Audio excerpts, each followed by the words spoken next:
And now she was getting a marriage proposal here. Shouldn't there be a plaque? It's not perfect, she argued, thinking that at least one of them had to be logical here. Travis had always been more impulsive than she. Well, except for that one time when she'd married a man she thought loved her, only to find out too late that he hadn't. See where impulsiveness had gotten her? Firmly, she said, "There's an easier solution, Travis. Just go find another distributor for your wines."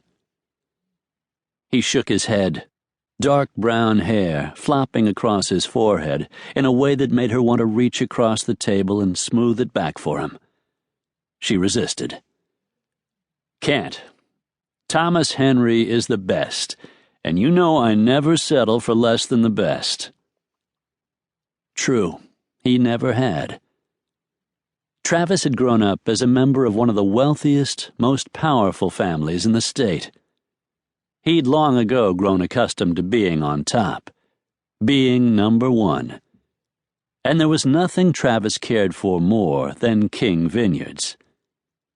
Ever since taking it over from his late father, he'd put in the time and effort required to make King wines known all over California. Now he'd set his sights on not only distribution countrywide, but also eventually international exports as well. Apparently, Thomas Henry was key to Travis's plan for world domination. "Okay, but you don't have to marry me to get him."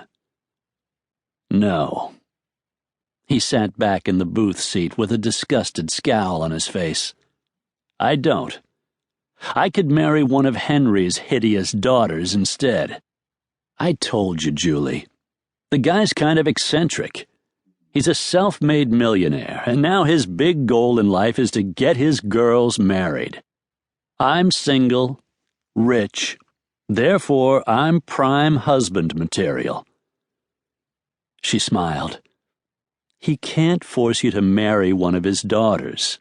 This isn't the Middle Ages." "I wouldn't put it past him to try."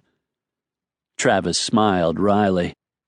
"But if I turn down his darlings, he can, and will, refuse to handle my wines. I can't risk that. King Vineyards is poised for the next big step. Getting the distribution deal with Henry would put me on the right path. All I need to make it happen is a temporary wife. If I'm already married, he won't be tossing his daughters at my feet, will he?" "Why me?" He grinned, and Travis smiling was pretty spectacular. She'd had a crush on him when she was a kid, but then Travis was gorgeous, charming, and his smile had been known to melt a woman's resistance at 50 feet. Good thing Julie was immune. All it had taken was marrying a jerk and being dumped. Just because she could admire Travis's smile didn't mean she was going to turn into a puddle of mush at his feet. "A couple of reasons," he was saying, and Julie listened up. "First, because we know each other, and I know you need this too.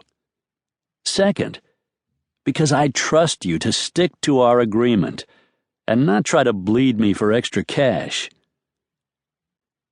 She knew he was wary of most women, because king men attracted gold diggers in greater numbers than the gold rush had back in the day. "But if I marry you, what makes me different from any of those other women? I'll still be marrying you for your money." "Yeah, but on my terms," he said with a smile. He might think that was funny, but she didn't see the humor.